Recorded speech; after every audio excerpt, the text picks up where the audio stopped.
सर्दियों की धूप में दौड़ने के लिए तैयार 100 मीटर की दौड़ और खेल का एक मैदान जो सभी का स्वागत करता है।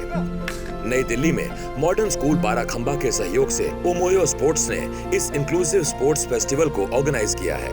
इस स्पोर्ट्स फेस्टिवल को लेकर बच्चे काफी उत्साहित हैं और खेल का ये मैदान बच्चों की खुशी और उत्साह से गुलजार है। इस एक दिवसीय आयोजन आगाज में 15 स्कूलों के 200 से ज्यादा बच्चे ट्रैक इवेंट, ब्लाइंड क्रिकेट और व्हील चेयर फ्रिस्बी आदि खेलों में शामिल हुए। How many of us are actually seeing children with disabilities in our playgrounds? We have partnered with Modern School to create Sportability, which is a safe space which creates like a platform, a voice for individuals with disabilities where they can come experience sports not just recreationally but also competitively. So we have children over here with different disabilities.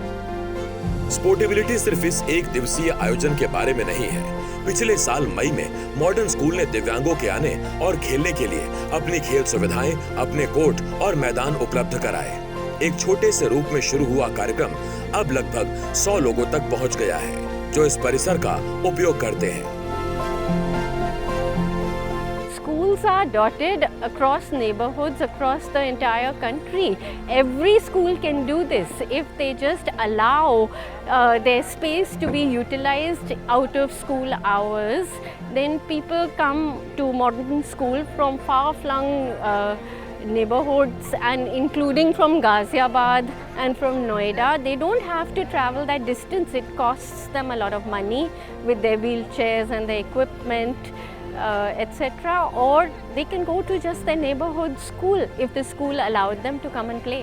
केवल बच्चे ही नहीं हैं जो यहाँ खेलने के लिए आते हैं। शिव कुमार उत्तरी दिल्ली के मुखर्जी नगर से नियमित रूप से ब्लाइंड क्रिकेट खेलने के लिए यहाँ आते हैं। शिव कुमार की तरह ही और भी कई खेल प्रेमी क्रिकेट खेलने की अपनी इच्छा पूरी करने के लिए इसे एक सुरक्षित जगह मानते हैं। काफी, और यहाँ पर सबसे बड़ी चीज़ है कि यहाँ पर हमें कोई रोकता नहीं।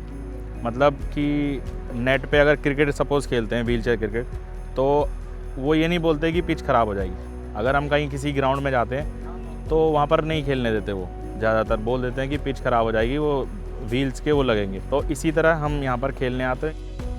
If my child wants to go for swimming, why should my child be stopped for swimming? Because she's a special needs child?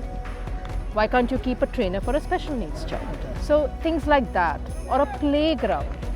Why should it be just specific for only special needs, and why can't the special needs children sort of combine, come together with, other kids, and sort of feel that they're a part of the society.